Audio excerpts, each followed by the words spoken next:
ৰৈ ৰৈ বিনালে সিনেমাখনত দেখিবলৈ পোৱা এখন বিশেষ দলং ট্ৰেইলাৰটোত আপোনালোকে সকলোৱে দেখিছে আৰু বিহালীৰ বৰগাং নদীৰ ওপৰত আছে এই দলংখন পাৰৰ সৈতে বিচ্ছিন্ন এই দলংখন বহু বছৰ পূৰ্বে নদীৰ ঢলে উটুৱাই নিয়াত বিভক্ত হৈ পৰিছিল দলংখন এই ট্ৰেইনৰ দলং আছে তাৰ কাষত এই দলংখন ইয়াতে জুবিন গাৰ্গে সিনেমাখন শুটিং কৰিছিল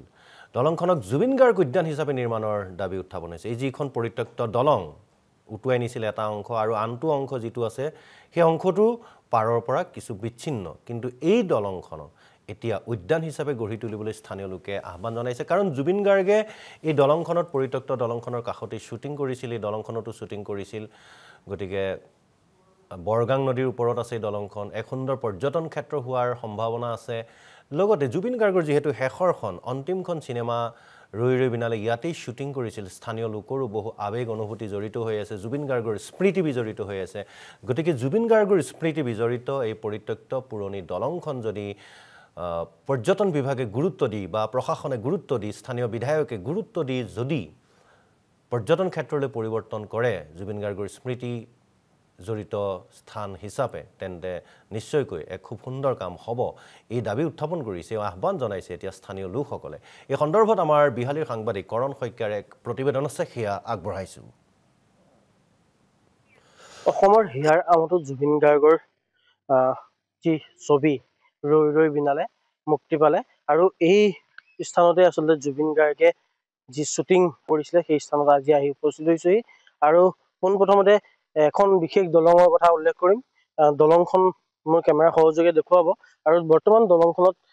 এনেদৰে লিখা আছে যে আই লাভ ZG এনেদৰে লিখা হৈছে আৰু the king of humming in the world এনেদৰে যি প্ৰৱেশ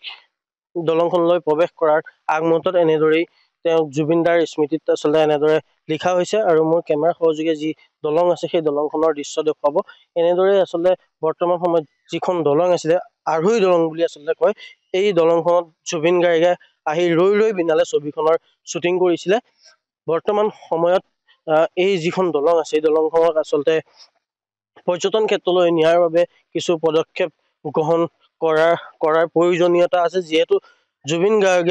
গাৰ্গৰ যিখন ছবি আছিলে ৰৈ ৰৈ বিনালে অন্তিমখন আচলতে ছবি জুবিন গাৰ্গৰ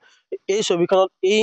যিখন আঢ়ৈ দলং আছিলে আঢ়ৈ দলংখনে এখন তাৎপৰ্য লাভ কৰিছে গতিকে এই দলংখনৰ যি পৰিৱেশ মোৰ কেমেৰা সহযোগী অনুপম বৰাই দেখুৱাব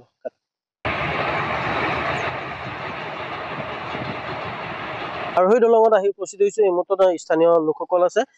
কি ক'ব এই মুহূৰ্ততে যিহেতু জুবিন গাৰ্গৰ অন্তিমখন ছবি ৰৈ ৰৈ বিনালে এই আঢ়ৈ দলঙত আচলতে তেওঁ শ্বুটিং কৰিছিলে তেওঁৰ টিমে আহিল বা কি ক'বলগীয়া আছে কেনেদৰে কিবা চৰকাৰক আহ্বান জনাবলগীয়া আছে নে কি ক'ব হয় নমস্কাৰ জুবিন গাৰ্গ ডাঙৰীয়া আমাৰ মাজত নাই আমাৰ নক্ষত্ৰ স্বৰূপ তথা হিয়াৰ আমঠু আমাৰ প্ৰাণৰো প্ৰাণ জুবিন গাৰ্গ ডাঙৰীয়াই তেখেতৰ অন্তিম সময়ত অন্তিম কালত এটা চিনেমা ইয়াত শ্বুটিং কৰিছিলে আৰু সেই চিনেমাটোৰ নাম হ'ল ৰৈ ৰৈ বিনালে এই ৰৈ ৰৈ বিনালে চিনেমাখন যোৱাকালি প্ৰতিটো চিনেমা গৃহত কালি হেৰি কৰিলে মুক্তি লাভ কৰিলে আৰু দেখিবলৈ পাইছোঁ অগণন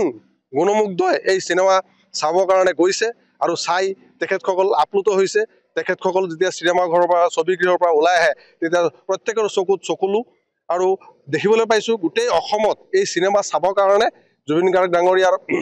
মানে অনুৰাগীসকলে টিকেট বুকিং কৰি থৈছে আজি হয়তো কিছু সংখ্যক মানে অনুৰাগীয়ে চাব অহাকালি চাব এনেকৈ এই চিনেমাখনে এনেকুৱা এটা হেৰি পাইছে যে আমি